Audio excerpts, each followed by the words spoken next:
আজকে শ্রাবণ মাসের দ্বিতীয় রবিবার, আগামীকাল সোমবার। প্রচুর তীর্থযাত্রীরা তারকেশ্বর চলেছেন। শিবের মাথায় তারা জল ঢালবে।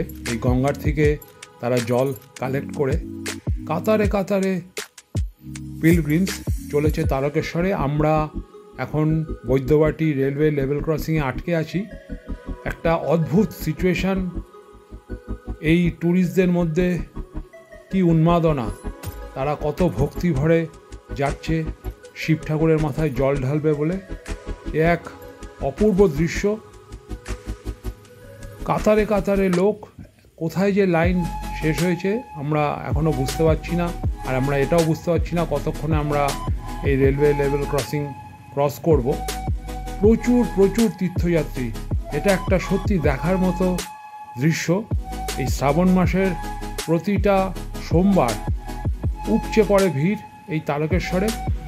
তীর্থযাত্রীরা নানা রকম সব মডেল নিয়ে শিবের, এই বাঁক নিয়ে, ছেলে মেয়ে বউ বাচ্চা কেউ আর বাদ যায় না।